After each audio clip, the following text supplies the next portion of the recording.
নমস্কার, তোমাদের সবাইকে স্বাগত জানিয়ে আজকের ক্লাসটি শুরু করছি।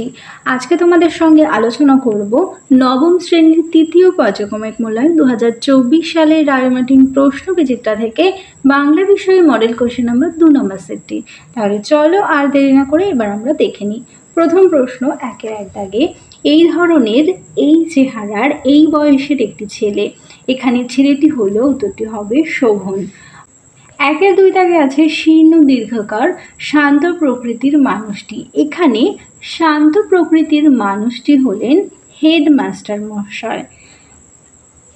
একের তিন দাগ ডাক ওরে ডাক ডাক জীবন প্রাণী, এখানে ডাকার কথা বলা হয়েছে মৃত্যুকে। একের চার দাগ শ্মশানের বুকে রোপণ, একের চার দাগ শ্মশানের বুকে আমরা রোপণ করেছি, যা রোপণ করা হয়েছে তা হলো পঞ্চবটী। পরের প্রশ্ন, আমাদের প্রভুর দেখি খুব বিলম্ব হচ্ছে, এখানে বক্তা হলেন, উত্তরটি হবে রাজচালক। পরের প্রশ্ন, অবশেষে কার্সিয়াং স্টেশনে উপস্থিত হইলাম, কার্সিয়াং স্টেশনের উচ্চতা 4864 ফুট।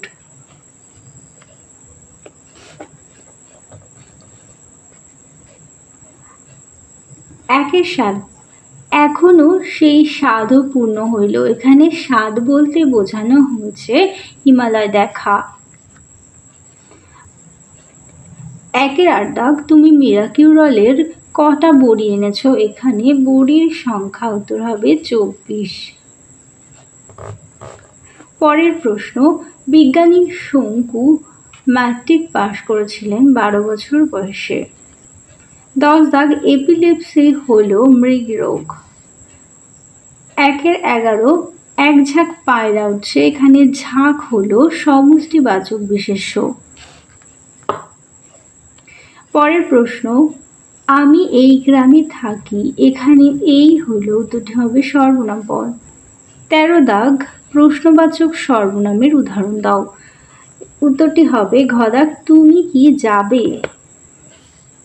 এরপরে দেখো 14 দাগে আছে বিভক্তি সর্বদা বসে ধাতু ও শব্দের পরে। 15 দাগ যৌগিক ক্রিয়া অবশ্যই হবে অসমাপিকা ক্রিয়া। 16 দাগ খাওয়া অসমাপিকা ক্রিয়াটি হলো আ অন্ত অসমাপিকা ক্রিয়া।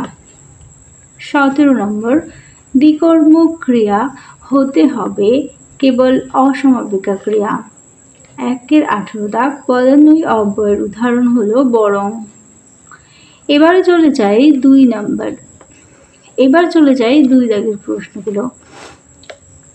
কম বেশি 15টি শব্দে যে কোনো 10টি প্রশ্নের উত্তর দাও। 2-এর 1 দাগে আছে চন্দ্রনাথের কথায় ভাবিতে ভাবিতে বাড়ি ফিরলাম, কথক কখন এইভাবে বাড়ি ফিরছিলেন, উত্তরটি হবে সার্কুলার রোডের সমাধিক্ষের থেকে বের হয়ে।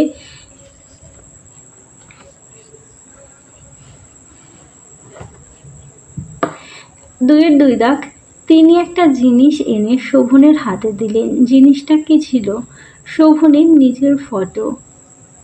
সাগর যাহার বন্দনা রচে, সাগর কার বন্দনা রচনা করে, উত্তর হবে শত তরঙ্গ বন্দনা রচনা করে। পরের প্রশ্ন দেখো,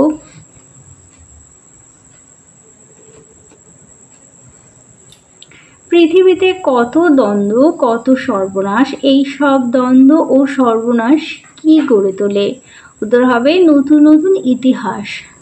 5 দাগ আগুন জ্বালা, ফেল ও পারি কোথায় কোথায় আগুন জ্বালাবার কথা বলা হয়েছে।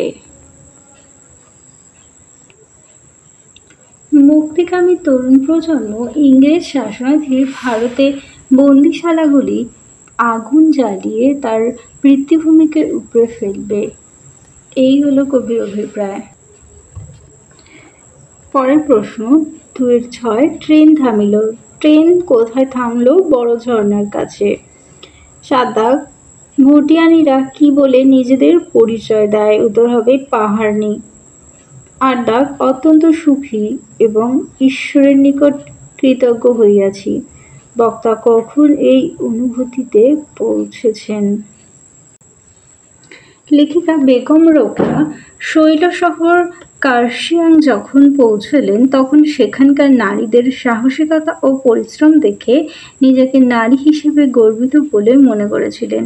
তাই তিনি ঈশ্বরের কাছে কৃতজ্ঞতা প্রকাশ করেন। পরের প্রশ্ন দেখো, পাঠ্য রচনা অনুযায়ী ধীবর বা জেলে কোথায় থাকে? উত্তর হবে চক্রাবতারে।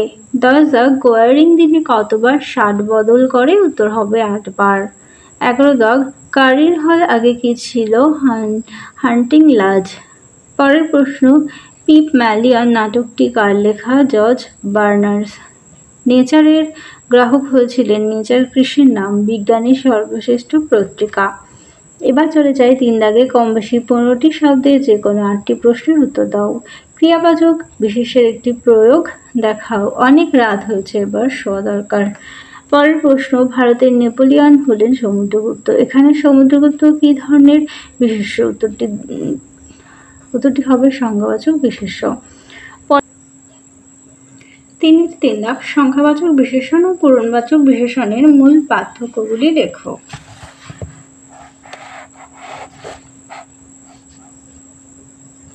যে বিশেষণ পদ বিশেষের সংখ্যা নির্দেশ করে তাকে সংখ্যা বিশেষণ বলে। যেমন উদাহরণ দেখো 10, 15, 20 ইত্যাদি। আর পূরণবাচক বিশেষণ দেখো বিশেষণ পদ